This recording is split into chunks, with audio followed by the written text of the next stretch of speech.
ആമിയെ കൂട്ടി എല്ലാവരും അകത്തേക്ക് കയറിയതും തൻ്റെ കാറ് സൈഡിലേക്കൊന്ന് ഒതുക്കിയതിനു ശേഷം സേവ്യർ പതിയെ അമ്പലത്തിലേക്ക് നടന്നു. എന്നാൽ ആമിക്ക് പുറകെ നടന്നു വരുന്ന സേവ്യറിനെ കണ്ടതും അയാൾ വേഗം അവിടെ നിന്ന് മാറി നിന്നു. അമ്പലത്തിനകത്തേക്ക് കയറിയ ഉടനെ എന്തൊക്കെയോ വിശേഷ പൂജ അവർ ആമിക്ക് വേണ്ടി ചെയ്തിരുന്നു. പിന്നെയും കുറച്ചു നേരം അമ്പലക്കുളത്തിൽ സമയം ചിലവഴിച്ചു. ആരെയും കാണാതായതും അവരെ തിരക്കി അമ്പലത്തെ കുളത്തിലേക്ക് നടന്നതാണ് സേവ്യർ. എന്നാൽ ആ സമയത്താണ് ആരോ മറഞ്ഞു നിൽക്കുന്നത് പോലെ സേവ്യറിന് തോന്നിയത്. അത് കാര്യമാക്കാതെ മുൻപോട്ട് നടന്നുവെങ്കിലും വീണ്ടും ഒരു മിന്നായം പോലെ ഒരാളെ കണ്ണിൽ പെട്ടതും സേവ്യറും മറഞ്ഞു നിന്നിരുന്നു. മറഞ്ഞു നിന്ന ആൾ പുറത്തേക്ക് നോക്കിയപ്പോൾ എവിടെയും സേവ്യറിനെ കാണാതായതും അയാൾ ആശ്വാസത്തോടെ മുൻപോട്ട് നടന്നു. എന്നാൽ പ്രതീക്ഷിക്കാതെ അയാൾക്ക് മുൻപിൽ ഗണ്ണുമായി നിൽക്കുന്ന സേവ്യറിനെ കണ്ടതും ആദ്യം അയാളൊന്ന് ഞെട്ടിയിരുന്നു. "നീ എന്താടാ ഇവിടെ?"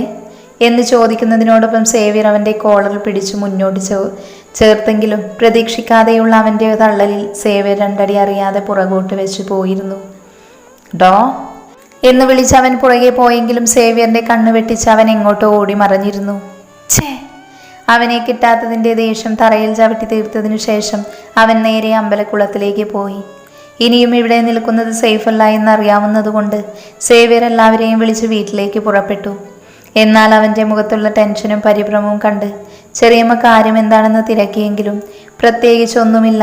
നിങ്ങളെ വീട്ടിലാക്കിയതിനു ശേഷം അത്യാവശ്യമായിട്ടൊന്ന് ഓഫീസിൽ പോകണമെന്ന് പറഞ്ഞ് അവൻ ഒഴിഞ്ഞു. അമ്പലക്കുളത്തിൽ നിന്ന് കാറിലേക്ക് എത്തുന്നത് വരെ സേവ്യറിൻ്റെ കണ്ണുകൾ ചുറ്റും ടെൻഷനോടെ ആരെയോ നിരീക്ഷിക്കുന്നുണ്ടായിരുന്നു. അവരെ കാറിലേക്ക് കയറ്റിയതിനു ശേഷം വേഗം തന്നെ ആ കാറിൽ നിന്ന് വീട്ടിൽ അവരെ ഇറക്കിയതിനു ശേഷം സെക്യൂരിറ്റിയെ പറഞ്ഞ് ഏൽപ്പിച്ചാണ് അവൻ ഓഫീസിലേക്ക് പോയത്. നിമിഷ നേരം കൊണ്ട് സേവ്യറിൻ്റെ കാർ യാദവിൻ്റെ ഓഫീസിന് മുൻപിൽ വന്നു നിന്നു. കാറിൽ നിന്ന് പുറത്തേക്ക് ഇറങ്ങിയ സേവ്യർ വേഗം യാദവിൻ്റെ ക്യാബിനിലേക്ക് പോയി. തിരക്കിട്ടെന്തോ ഫയൽ നോക്കുകയായിരുന്ന യാദവ് തൻ്റെ ക്യാബിൻ്റെ ഡോറിലുള്ള നോക്ക് കേട്ടതും അയാൾക്കകത്തേക്ക് വരാനുള്ള അനുവാദം കൊടുത്തു. അനുവാദം കിട്ടിയ ഉടനെ സേവ്യർ അവൻ്റെ ക്യാബിൻ ഡോറ് തുറന്നകത്തേക്ക് കയറി. തൻ്റെ മുൻപിൽ ടെൻഷനോടെ നിൽക്കുന്ന സേവ്യറിനെ കണ്ടതും സംശയത്തിൽ യാദവിൻ്റെ മുഖമൊന്ന് ചുളിഞ്ഞു.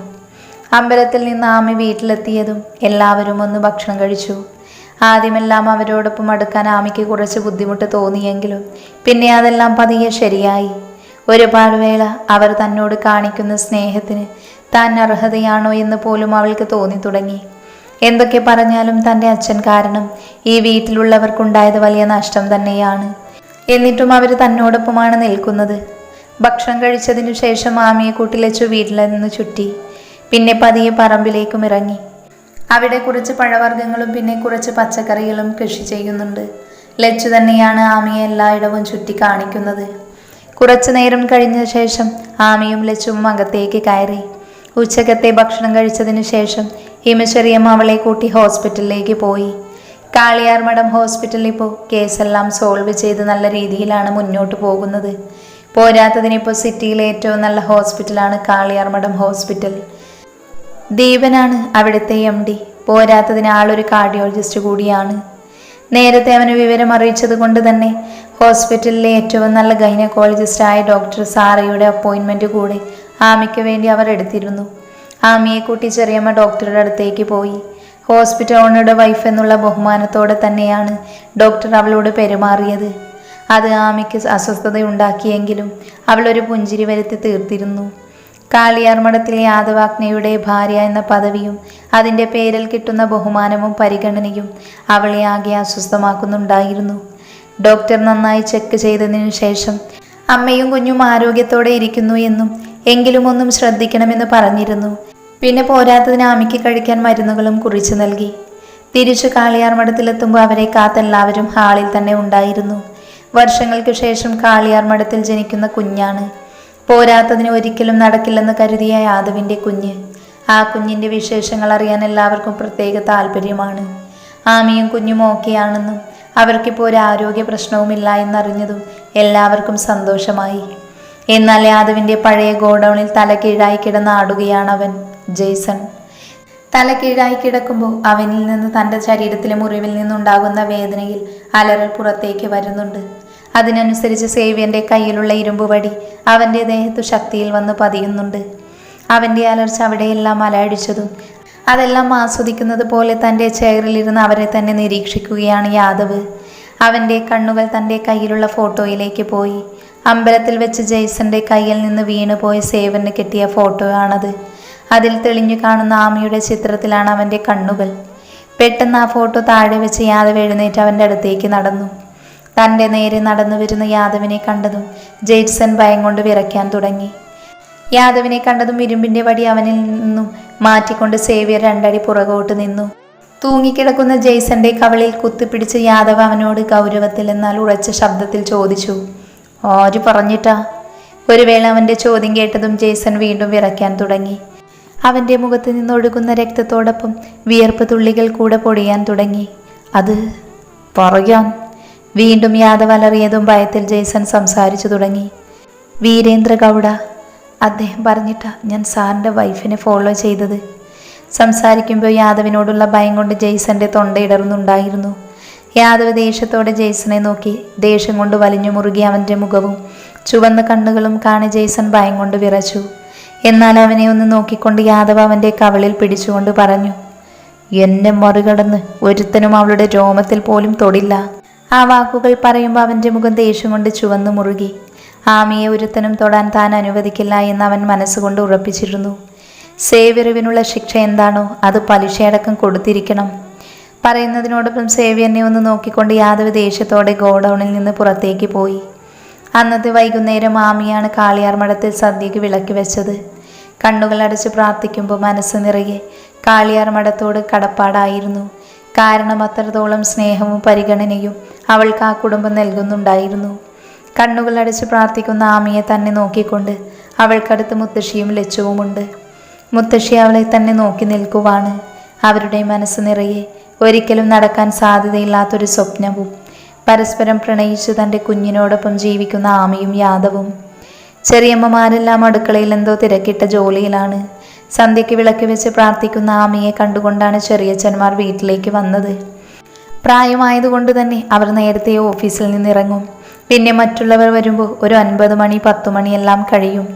ശാന്തമായി കണ്ണുകളടച്ച് പ്രാർത്ഥിക്കുന്ന ആമിയെ കണ്ടതും ടെൻഷനോടെ അകത്തേക്ക് കയറി ചെന്ന് ചെറിയച്ഛന്മാരൊന്ന് നിന്നു. പിന്നെ ആ കാഴ്ച അവരുടെ ഉള്ളിലും ഒരു തണുപ്പ് വന്ന് നിറച്ചു. പിന്നെ ഒരു വേദനയും. തങ്ങളുടെ മകൻ കാരണം ഒരുപാട് വേദനിച്ച, ഒരുപാട് കണ്ണീർ കുടിച്ച പെൺകുട്ടിയാണ് ആമി. അവൻ കാരണം ജീവിതം തകർന്ന് അനാഥയായവൾ. അതുകൊണ്ട് തന്നെ കാളിയാർ മഠം എന്നും അവൾക്ക് വേണ്ടി നിലകൊള്ളും. പ്രാർത്ഥിച്ച് കണ്ണു തുറന്ന ആമി കാണുന്നത് മുൻപിൽ അവളെ തന്നെ നോക്കി നിൽക്കുന്ന ചെറിയച്ഛന്മാരെയാണ്. അവരെ കണ്ടതും പെട്ടെന്ന് ആമി നിലത്ത് നിന്നും എഴുന്നേറ്റു. ഒപ്പം മുത്തശ്ശിയോടൊപ്പം നിൽക്കുന്ന ലച്ചുവും അങ്ങോട്ട് പോയി. എന്നാൽ അവളെ നോക്കി ചിരിച്ചുകൊണ്ട് ചെറിയച്ഛന്മാർ അവളുടെ അടുത്തേക്ക് പോയി. ഹോസ്പിറ്റൽ പോയിരുന്നോ മോളെ? അവളുടെ അടുത്തേക്ക് വന്നുകൊണ്ട് തലയിൽ തലോടിക്കൊണ്ട് ജിതൻ ചോദിക്കുമ്പോൾ അവളുടെ കണ്ണുകൾ ചെറുതായി നിറഞ്ഞിരുന്നു. അത് അയാളുടെ ഉള്ളിൽ അച്ഛൻ്റെ കരുതൽ അറിഞ്ഞതുകൊണ്ടാണെന്ന് അവൾക്ക് തന്നെ അറിയാമായിരുന്നു. നിറഞ്ഞു നിൽക്കുന്ന കണ്ണുകൾ ആരും കാണാതിരിക്കാൻ വേണ്ടി തല താഴ്ത്തിക്കൊണ്ട് തന്നെ അതേന്ന് തല കാണിച്ചു ആമി. എന്നാൽ അവളെ നോക്കി പുഞ്ചിരിച്ചുകൊണ്ട്, ആരോഗ്യം ശ്രദ്ധിക്കണം, കുഞ്ഞു മാത്രമല്ല മോളും ഞങ്ങൾക്ക് അത്രയേറെ പ്രിയപ്പെട്ടതാണ് എന്ന് ജിതൻ പറഞ്ഞതും അവളുടെ കണ്ണുകളിൽ നിന്നൊരു തുള്ളി സ്വതന്ത്രമായി. എന്നാൽ തല താഴ്ത്തി നിൽക്കുന്ന അവളെ നോക്കി ഒന്ന് ചിരിച്ചുകൊണ്ട് ജിതൻ അകത്തേക്ക് കയറിപ്പോയി. പോകുന്ന പോക്കിൽ അമ്മയെയും ലച്ചുവിനെയും ഒന്ന് നോക്കാനും മറന്നില്ല. എന്നാൽ അദ്ദേഹത്തിൻ്റെ ഈ പ്രവൃത്തി കണ്ടു നിന്നവരിലും ഒരു പുഞ്ചിരി വിരിയിച്ചു. ജിതൻ പോയ ഉടനെ പുറകിൽ തന്നെ പ്രതാപൻ അവളുടെ അടുത്തേക്ക് പോയി. തൻ്റെ മുൻപിൽ വന്നു നിൽക്കുന്ന കാലുകൾ കണ്ടതും കണ്ണു തുടച്ചുകൊണ്ട് അവൾ തല ഉയർത്തി നോക്കി. ഇവിടെ എന്ത് കുറവുണ്ടെങ്കിലും മോളത് തുറന്നു പറയാൻ മടിക്കരുത്. ഞങ്ങളെ കൊണ്ട് സാധിക്കുന്ന എന്താണെങ്കിലും അത് ഞങ്ങൾ മോൾക്ക് മേടിച്ചു തരും. നീ ഇവിടുത്തെ കുട്ടിയാണ്. പിന്നെ ഞങ്ങൾ കാണിക്കുന്ന സ്നേഹവും കരുതലും സഹതാപം കൊണ്ടോ അല്ലെങ്കിൽ പ്രായശ്ചിത്യമോ ആണെന്ന് ഒരിക്കലും കരുതരുത്. ഞങ്ങൾ തരുന്ന സ്നേഹവും വാത്സല്യവും സ്ഥാനവും മോൾക്ക് അവകാശപ്പെട്ടത് തന്നെയാണ്. ഈ വീട്ടിലിപ്പോൾ യദുവിനേക്കാൾ ഒരു പടി മുകളിലാണ് മോളുടെ സ്ഥാനം. അത് പറഞ്ഞുകൊണ്ട് അവളെ നോക്കി ചിരിച്ചുകൊണ്ട് പ്രതാപനും കടന്നുപോയി. എന്നാൽ ഇതിനെല്ലാം ഒടുവിൽ കടന്നു വരുന്ന രവീന്ദ്രൻ അവളുടെ തലയിൽ തലോടിക്കൊണ്ട് തൻ്റെ കയ്യിലുണ്ടായിരുന്ന ചോക്ലേറ്റിൻ്റെ ഒരു പാക്കറ്റ് അവളുടെ കയ്യിൽ വെച്ചുകൊടുത്തു. എന്നിട്ട് അവളെ നോക്കി ചിരിച്ചുകൊണ്ട് അവളെ കടന്നുപോയി. പിന്നെ അതുപോലെ മറ്റൊരു കവർ മുത്തശ്ശിയുടെ അടുത്ത് നിൽക്കുന്ന ലച്ചുവിൻ്റെ കയ്യിലും വെച്ചുകൊടുത്തു. താങ്ക് യു ചെറിയച്ച എന്ന് പറഞ്ഞു ലച്ചു അദ്ദേഹത്തെ കെട്ടിപ്പിടിച്ചതും ഒന്ന് ചിരിച്ചുകൊണ്ട് അദ്ദേഹം അകത്തേക്ക് കയറിപ്പോയി. തൻ്റെ കയ്യിലുള്ള അദ്ദേഹം തന്ന ചോക്ലേറ്റിലേക്ക് നോക്കി നിൽക്കുവാണ് ആമി. അവളുടെ കണ്ണുകൾ നിറഞ്ഞു വന്നു. അവരുടെ പ്രവൃത്തിയിൽ നിന്ന് തന്നെ ഈ കുടുംബം തനിക്ക് എത്രത്തോളം പ്രാധാന്യം തരുന്നുണ്ട് എന്ന് അവൾക്ക് മനസ്സിലാകാമായിരുന്നു. ആ കുടുംബത്തിൻ്റെ സ്നേഹത്തിനും വാത്സല്യത്തിനും മുൻപിൽ അവളുടെ കണ്ണു നിറഞ്ഞു. പതിയെ പുറത്തു നിന്നുള്ള തണുപ്പ് അകത്തേക്ക് വന്ന് കയറിയതും ആമിയെ കൂട്ടി മുത്തശ്ശി അകത്തേക്ക് കയറി. പിന്നെ ആമി പതിയെ അടുക്കളയിലേക്ക് പോയി. അവരെല്ലാവരെയും കുറച്ചു നേരം സഹായിക്കാൻ ശ്രമിച്ചു. എങ്കിലും എല്ലാവരും ആമിയെ അവിടെ നിന്നും പുറത്തേക്ക് പറഞ്ഞു വിട്ടു. തൻ്റെ മുറിയിൽ വെറുതെ ചടഞ്ഞിരിക്കാൻ അവൾക്കിഷ്ടമില്ല. ഉറക്കം വരാതെ യാദവിൻ്റെ മുറിയിൽ ഇരിക്കുമ്പോഴാണ് കതക് തുറന്ന് അകത്തേക്ക് മുത്തശ്ശൻ വന്നത്. പ്രതീക്ഷിക്കാതെ അദ്ദേഹത്തെ തൻ്റെ മുറിയിൽ കണ്ടതും ആമിയൊന്ന് ഞെട്ടി. മോള് കിടന്നോ? അവളുടെ അടുത്തേക്ക് വന്ന് മുത്തശ്ശൻ ചോദിച്ചതും ആമിയില്ല എന്ന് തല കാണിച്ചു. അവളെ ഒന്ന് നോക്കിക്കൊണ്ട് മുത്തശ്ശൻ തൻ്റെ കയ്യിലുള്ള കവറ് അവളെ ഏൽപ്പിച്ചിരുന്നു. ഒരു നിമിഷം ആ കവറിലേക്കും അദ്ദേഹത്തിൻ്റെ മുഖത്തേക്കും അവൾ നോക്കി നിന്നു. തുറന്നു നോക്കു മോളെ എന്ന് മുത്തശ്ശൻ പറഞ്ഞതും അതിലെന്തായിരിക്കുമെന്ന് ചിന്തിച്ചുകൊണ്ട് തന്നെ ആമി അത് തുറന്നു നോക്കി. ഒരു നിമിഷം അതിലെഴുതിയിട്ടുള്ള ഓരോ വാക്കുകളിലൂടെയും അവളുടെ കണ്ണുകൾ സഞ്ചരിച്ചു. അവ നിമിഷ നേരം കൊണ്ട് വിടർന്നു വന്നു. കാളിയാർ മഠത്തിൽ തന്നെ ഉടമസ്ഥയിലുള്ള സ്കൂൾ ഡ്രോയിങ് ടീച്ചറായി ആമിയെ അപ്പോയിൻമെൻറ്റ് ചെയ്തുകൊണ്ടുള്ള അപ്പോയിൻമെൻറ്റ് ഓർഡർ ആയിരുന്നു അത്. മോൾക്ക് സമ്മതമാണെങ്കിൽ തിങ്കളാഴ്ച തൊട്ട് പോയി തുടങ്ങാം. ഇവിടെ ഇങ്ങനെ വെറുതെ ഇരിക്കുമ്പോഴാണ് പല ആവശ്യമില്ലാത്ത കാര്യങ്ങളും മനസ്സിലേക്ക് കടന്നു വരുന്നത്. കുറച്ചു നേരത്തെ ക്ലാസ്സേ ഉള്ളൂ. ഡ്രൈവർ കൊണ്ടുപോയി കൊണ്ടുവിടും. എന്താ? അവളെ നോക്കി പോകാൻ സമ്മതമാണോ എന്ന പോലെ മുത്തശ്ശൻ തിരക്കുമ്പോൾ ആ ലെറ്റർ കണ്ട് അവളുടെ കണ്ണുകൾ നിറഞ്ഞു നിൽക്കുന്ന സന്തോഷം അദ്ദേഹം മനസ്സിലാക്കിയിരുന്നു. തിങ്കളാഴ്ചത്തോടുകൂടി മോള് പോകുമെന്ന് മുത്തശ്ശൻ ഹെഡ് മാസ്റ്ററെ വിളിച്ച് പറയട്ടെ? അവളെ നോക്കി അദ്ദേഹം പുഞ്ചിരിയോടെ ചോദിക്കുമ്പോൾ അദ്ദേഹത്തിൻ്റെ മാറിലേക്ക് ചാഞ്ഞിരുന്നു അവൾ. അവളുടെ കണ്ണിൽ നിന്ന് തൻ്റെ ശരീരത്തിലേക്ക് പതിക്കുന്ന ഓരോ തുള്ളി കണ്ണുനീരും അദ്ദേഹത്തെ പൊള്ളിക്കുന്നത് പോലെ തോന്നി. മോളെ എന്ന് വാത്സല്യത്തോടെ വിളിച്ച് അവളുടെ തലയിൽ തലോടുമ്പോൾ അദ്ദേഹത്തെ കണ്ണുകൾ ഉയർത്തി നോക്കിയിരുന്നു ആമി. നിറഞ്ഞു നിൽക്കുന്ന കണ്ണുകളോടെ തന്നെ നോക്കി നിൽക്കുന്ന ആമിയെ കാണി ഹൃദയത്തിൽ വല്ലാത്ത ഭാരം തോന്നി അദ്ദേഹത്തിന്. അവളെ തന്നോട് ചേർത്ത് പിടിച്ച് ആ കണ്ണുകൾ തുടച്ചു കൊടുക്കുമ്പോൾ അദ്ദേഹത്തിൻ്റെ കണ്ണു നിറയെ വാത്സല്യമായിരുന്നു. ഈ കണ്ണ് നിറയാതിരിക്കാനാണ് മുത്തശ്ശൻ എൻ്റെ മോൾക്ക് വേണ്ടി ഇതെല്ലാം ചെയ്യുന്നത്. യദുവിനോട് മോൾ ക്ഷമിക്കണമെന്ന് മുത്തശ്ശൻ ഒരിക്കലും പറയില്ല. അതിന് മോൾക്ക് കഴിയില്ലെന്നും എനിക്കറിയാം.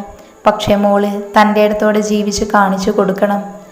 ആ വൃദ്ധൻ്റെ വാക്കുകൾ അവൾക്ക് വല്ലാത്ത ധൈര്യവും ആത്മവിശ്വാസവുമാണ് പകർന്നു നൽകിയത്. അവൾ നിറഞ്ഞ കണ്ണുകളോടെ അതിലുപരി നന്ദിയോടെ മുത്തശ്ശനെ നോക്കി. മോള് കിടന്നു എന്ന് പറഞ്ഞ് അവളുടെ തലയിൽ ഒന്നുകൂടെ വാത്സല്യത്തോടെ തലോടിയതിനു ശേഷം മുത്തശ്ശൻ മുറിവിട്ട് പുറത്തേക്ക് പോയി. അദ്ദേഹം പോയതും ആമിയും ഒന്ന് ഫ്രഷായി തൻ്റെ ബെഡിലേക്ക് കിടന്നു. അന്നത്തെ രാത്രി ആമി സ്വസ്ഥമായി ഉറങ്ങി. അതുവരെ തൻ്റെ മനസ്സിനെ പിടിച്ചു കുലുക്കിയ അസ്വസ്ഥതയും ഇല്ലാതായതുപോലെ തോന്നി അവൾക്ക്. വെളുപ്പിന് 1:40 എല്ലാവരും കിടന്നു. കാളിയാർ മഠം ഉറങ്ങി. ആ സായാഹ്നത്താണ് യാദവിൻ്റെ കാറ് കാളിയാർ മഠത്തിൻ്റെ ഗേറ്റ് കടന്നകത്തേക്ക് വന്നത്. അവൻ്റെ കാറ് മുറ്റത്തു നിന്നതും അതിൽ നിന്നും വേഗം യാദവ് പുറത്തേക്കിറങ്ങി വീടിനകത്തേക്ക് പോയി. ഉടനെ സേവ്യറും കാറിൽ നിന്നും പുറത്തേക്കിറങ്ങി ഔട്ട് ഹൗസിലേക്ക് കയറിപ്പോയി. തൻ്റെ കയ്യിലുള്ള സ്പെയർ കീ ഉപയോഗിച്ച് ഡോറ് തുറന്ന് യാദവ് അകത്തേക്ക് കയറി. പിന്നെ പതിയെ പടികൾ കയറി അവൻ്റെ മുറിയുടെ മുൻപിൽ ചെന്ന് നിന്നു. യാദവിൻ്റെ മുറിയുടെ കതക് മെല്ലെ ഒന്ന് തള്ളിയതും അത് തുറന്നു വന്നു. മുറിയുള്ളിലാകെ ഡിം ലൈറ്റിൻ്റെ വെളിച്ചമുണ്ട്. ആ വെളിച്ചത്തിൽ ശാന്തമായി ബെഡിൽ കിടന്നുറങ്ങുന്ന ആമിയെ കണ്ടതും അവനൊരു നിമിഷം അവളെ നോക്കി നിന്നു. പിന്നെ പതിയെ തൻ്റെ ബാഗ് സൈഡിൽ വെച്ച് കബോർഡ് തുറന്ന് ഒരു സ്ലീവ്ലെസ് ടീഷർട്ടും ഒരു ഷോർട്ട്സും ധരിച്ച് പുറത്തേക്ക് വന്നു. അപ്പോഴും ഒന്നും അറിയാതെ ആമി നല്ല ഉറക്കത്തിലാണ്. അവളെ ഒന്ന് നോക്കിയതിനു ശേഷം ശബ്ദമുണ്ടാക്കാതെ അവൻ ബെഡിലേക്ക് കയറി കിടന്നു. അപ്പോഴും ആമിയിൽ നിന്ന് കുറച്ചു ദൂരെയായിരുന്നു അവൻ കിടന്നത്. അന്നത്തെ രാത്രി എന്തുകൊണ്ടോ യാദവിന് ഉറക്കം വന്നില്ല. അപ്പോഴും യാദവിൻ്റെ മനസ്സാകെ അസ്വസ്ഥമായിരുന്നു. വേദനിപ്പിക്കുന്ന പല ഓർമ്മകളും മനസ്സിലേക്ക് കടന്നു വന്നു. അവൻ ഒന്നുകൂടെ ആമിയോട് ചേർന്ന് കിടന്നു. പതിയെ ഒരു കൈകൊണ്ട് അവളെ തന്നോട് ചേർത്ത് പിടിച്ച് അവൻ വീണ്ടും കണ്ണുകൾ അടച്ചു കിടന്നു. പിന്നെ വെളുപ്പിന് 5 മണിക്കാണ് യാദവ് കണ്ണു തുറന്നത്. തൻ്റെ അടുത്ത് ശാന്തമായി കിടക്കുന്ന ആമിയെ കണ്ടതും അവൻ്റെ മനസ്സൊന്ന് തണുത്തു. കുറച്ചു നേരം അവളെ തന്നെ നോക്കി നിന്നതും തൻ്റെ മനസ്സിൽ അവളോട് തോന്നുന്ന വികാരം എന്താണെന്ന് അവൻ മനസ്സിലാക്കുന്നുണ്ടായിരുന്നില്ല. പിന്നെ വേഗം ബാത്റൂമിൽ പോയി ഒന്ന് ഫ്രഷായി പുറത്തേക്ക് വന്നു. വസ്ത്രം മാറി തൻ്റെ ബാഗും എടുത്ത് അവൻ പുറത്തേക്ക് പോയി. പോകുന്നതിന് മുൻപ് ആമിയെ ഒന്ന് നോക്കാനും അവൻ മറന്നില്ല.